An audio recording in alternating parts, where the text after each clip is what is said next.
Hey everybody, I'm Jacob Castro and welcome to another plant guide here on Jacob's Aquarium. So as I said, today we'll be talking about Java Fern, and I'm most excited to talk about this plant because it is pretty much, I would say, the #2 seller on my website. This plant sells out so quickly, that I can't keep up with, the demand for this plant. And I pretty much understand why. It's a great looking plant. It's very easy to grow. It doesn't require high light, and you can grow it with a wide variety of fish, especially fish that we would deem not suitable for a planted tank. So as with every plant guide, we'll be talking about its propagation, its color, its compatibility, and its growth habits. So pretty much Java Fern will stay green in color, and it's pretty much just one of those traditional aquarium plants. It's just a green aquarium plant. Typically though, there will be black lines going through the leaves on this plant, and usually the black lines are the veins in the leaves. Sometimes there will also be black bumps on the leaves, like black little tiny circle bumps.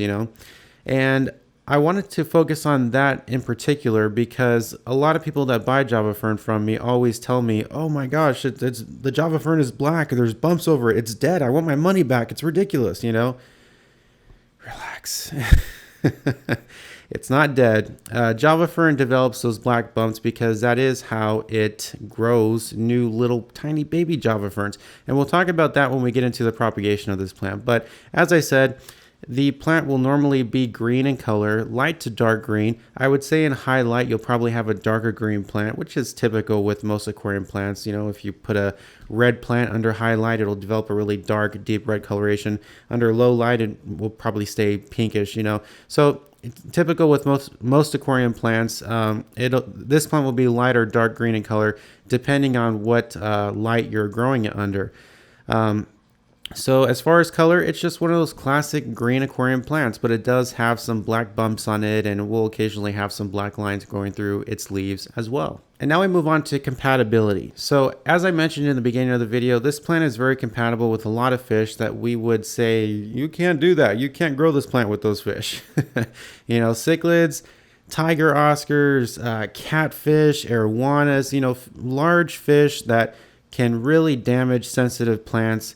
Is nothing to fear, while growing this plant with those fish. Java Fern is a very, very hardy plant. It's a very strong plant. It's a very firm plant. It's very hard for fish to tear it apart. I will say, however, that I wouldn't typically recommend that you just plant it in your substrate in a tank with large fish like this, because the roots on Java Fern plants, especially in the beginning of its life cycle in your tank, I guess you could say, when it's still growing out and growing roots, it really won't be that strong. The roots won't be anchored that well in your substrate, which will make it very easy for fish, large fish, to dig it up and, mess with it, which could potentially, affect its growth. So what I would recommend if you're growing this plant in a tank with large fish is that you tie it to driftwood or tie it to rocks, something in your tank. That way it's anchored down, and there's no way that your fish can mess with it. But as far as fish nibbling on it, or as far as fish crashing into it or banging into it, whatever you want to call it, it's a very hardy plant and can sustain a lot of blows to it. Fish have a very, very hard time tearing this plant apart. So as far as compatibility, you can grow this plant with very large fish, cichlids, arowanas, as I mentioned, fish along those lines. But also, of course, they grow great with nippy small fish as well. There are a lot of small fish in this hobby that are very beautiful that people want to keep with planted tanks, but they are nippy. For example, red wag pallades, But with Java Fern, no small fish that are nippy with plants can affect this plant. It's just a very hardy plant and can do well in a wide variety of aquariums. Of course, I think I've said this before.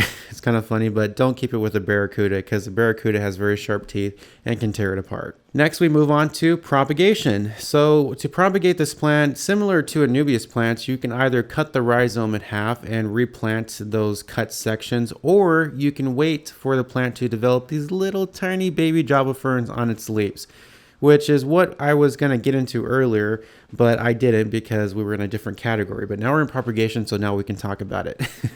So Java Fern will develop these little black bumps on its leaves, and like I said, people typically mistake that for a plant being unhealthy, and it's not. It's definitely not. What happens is the Java fern will develop these little black bumps, and then slowly over time, I would say over the course of maybe 2 to 3 weeks, if you have it in a really high nutrient environment, stuff like that, and it's growing fast, so within a couple of weeks, you'll notice little tiny leaves sprouting out of these little black bumps, and it's weird because you don't expect Java fern to grow that way. You expect it to grow like an Anubias plant, to grow, for its rhizome to continue expanding and growing and producing leaves. But while it grows like that as well, it also produces those little tiny baby plants on those little bumps on its leaves. So it'll develop those little bumps. The little baby plants will grow and grow and grow. I've heard that they fall off, or most of the time people just break them off and replant those sections. So you can either propagate it by cutting its rhizome, or you can wait for it to develop those little tiny baby Java ferns.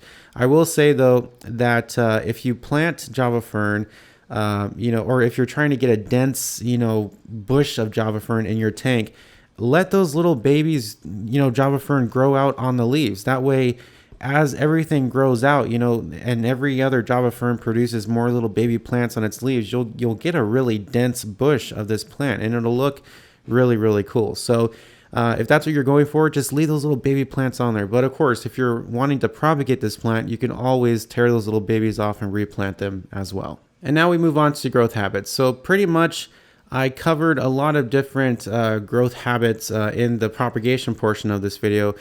So there's really not much to say for the growth habits,